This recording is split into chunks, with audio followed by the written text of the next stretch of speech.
Hi. As I said, I'm going to be putting on my channel, tips and tricks for reading. Now, during this time, as we're all in our home, going out only getting what we need, self-quarantining if we have to, keeping that social distance. Now's a time to take advantage of reading together or to give tips on how to get that 20 minutes in a day. And with that, I have a list of ways to fit it in, because there's always time, and also data to back up why 20 minutes a day is so important. I had put this in my newsletter at the beginning of the year for my class. I have also posted it in daily or not daily, but weekly communication here and there throughout the year. So hopefully you as parents have seen that I would digitally or physically send home weekly communication, and one of the tips I'd usually have in there is how to fit the 20 minutes in a day, and that data to back it up on how important it is, because with practice we all get better at reading. So how do I get my 20 minutes in a day? You can read during snack time. You can leave some books in the car, as you might be traveling back and forth to places such as pharmacies, to the grocery store, to get gas, or to pick up takeout food for the night or what have you, and keeping a book in the car. Just getting that reading in, because that little trip may take about 20 minutes. Have time together where, even though your children are getting older, but they still love to be read too, so you could read a few pages as well as they read to you, because if they hear themselves, they may remember what's going on in the story and be able to make inferences together. Also, read everything. I remember as a kid I would read the cereal box, and then I would get magazines and I'd look through that and I'd read the captions, and I would just read everything that I could, reading signs out in town, just everything, newspapers, magazines, pamphlets, cereal boxes, recipes on the back of different food boxes, the ingredients to things. I mean, reading is reading. I even saw a meme the other day saying that you could turn off the sound of your TV and turn on closed captioning, and boom, you're reading. And I even had a student bring that up at the beginning of the year, and I said that he debunked me, because technically that's accurate. Also, keeping some books by the bed, and making sure, try to read before bed. Always works. Getting that 20 minutes in, it also will make you a little drowsy, and you'll sleep better. Read if anybody's got doctor's appointments coming up. Read in the doctor's office. You're going to be waiting, so why just sit there? I know we've all got phones. I know we all would rather play games. But here's the kicker. There are so many reading platforms in an app. There's Storyline Online. There's Klutz Books. There's so many different reading venues that have so many stories on hand. And the cool thing about Storyline Online is it's a book read by a celebrity. So you could have one of your favorite celebrities on there and they read you a book. So we all, no matter how old we get, we still love to be read to, and being read to by a really cool celebrity, I tell you what, there's some good people on there that you may find, and while you're waiting in the waiting room, have a celebrity read to you. Also, just listen to the stories at home. And with Storyline Online, which I'm going to stay on that, is that they have the book on there while the celebrity's reading it. So it's kind of like a listen along. It's like you can still see the book and you hear the celebrity and you get to know the story. So with that, the data that backs up 20 minutes This is 20 minutes every day, 5 days a week. You have a weekend off. This is 5 days a week, 20 minutes a day, and there's child A. Child A, if they read 20 minutes a day, 5 days a week, they will have read 3,600 minutes per the school year. In that turn, they will have read 1,800,000 words per the school year. And because of all of that practice, your child will most likely score in the 90th percentile of any tests that they take.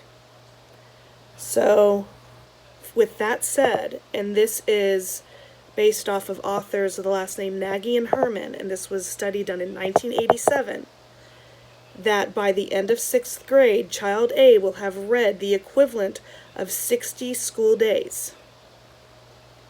Then you have child B. If they read 5 minutes a day, they will have read 90 minutes per school year. In turn, that would be 282,000 words per school year, and most likely the student will score within the 50th percentile. So by the end of 6th grade, child B will have read for 12 school days per year. Then you have child C. They read 1 minute a day. That's a total of 180 minutes per school year. They will have only read 8,000 words that year and will score in the 10th percentile. So then child C will have read for only 3 days per school year. And this is on their personal time. This is the 20 minutes. This is not including what they read in school. This is on their own time. And as I've stressed, word knowledge is so important. If your child does not understand the word and they need help with the phonics, I'll have tips on how to sound things out. I have some tools that may work.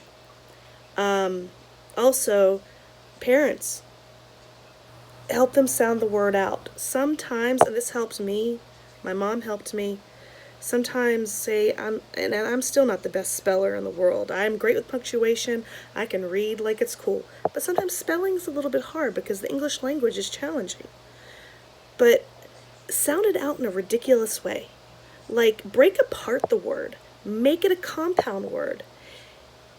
Like, together. Literally, together is to get her. Sorry. And if you can break it apart, then it's gonna make more sense. I've helped many students that we would look at it and we would literally say it the way it looks, because then we would know and remember how it is spelled. But then from there, we'd have to remember the meaning of the word. And then we would apply it in a sentence, and then you wouldn't believe how many times a student would come up to me and say, "Oh my gosh, Mrs. Westbury, we've seen this word before. I remember this word now." Practicing is so important. That's why I put vocabulary in the lesson plans. That's why it is important to find a book, and it doesn't matter if it's a picture book, it doesn't matter if it's Dr. Seuss, it doesn't have to be a chapter book. Like I said, you can take the back of the cereal box, you can go look for an article in a newspaper, and it's all about finding what interests you. What may interest one person may not interest another. So you need to first get used to reading the things that you like, because that in turn is going to keep you reading other things, springing more curiosity, so when we get in the higher levels of school and as it gets harder, you're not going to mind reading those other things that may not interest you at the time, but you know you have to read it and understand it in order to succeed at that course. We're all about growing and getting college ready. So now it's time to really buckle down and get serious with this. With the 20 minutes, there'll be questions that you might want to ask your child after, after they read. One of those is have them write a summary. Have them write what happened first, what happened next, what happens last. I know that that's more lower elementary, but once you get used to being able to retell the story in your own words, It's going to be easier for them to write TDAs in the future using text evidence. It's going to help them go from a summary to be able to go to an evidence-based paper that they're going to have to write plenty of them from now and through college. All the research that's done can start with just a passage and being able to find evidence in that story and write it down.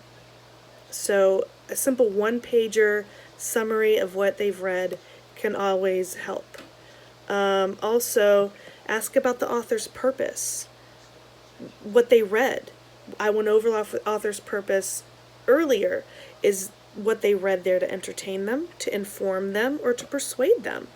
Get really involved in what's going on in the news.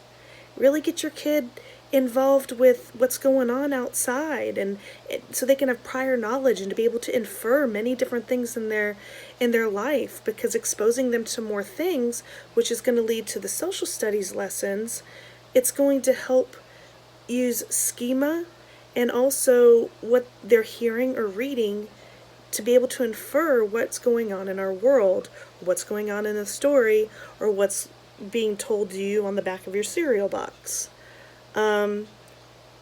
You can ask your kid, like, why do you think that the author wrote what they did?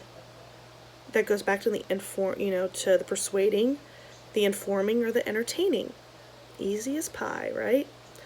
But but you also want to ask questions after they've read, like, what might you ask the author about character A and B? You might want to know the characters more. That story may end and it didn't answer all the questions that you wanted to, because you got to go on to the next book because it may be a series. You might want to ask the author a little more about these characters because something may be strange about them. But also you may want to ask your child what they think the most important part of the story was. Where was the climax in that plot, which I'll be going over plot later in a later lesson. That's a more review. The plot will hit the climax after the characters are introduced, there's rising action,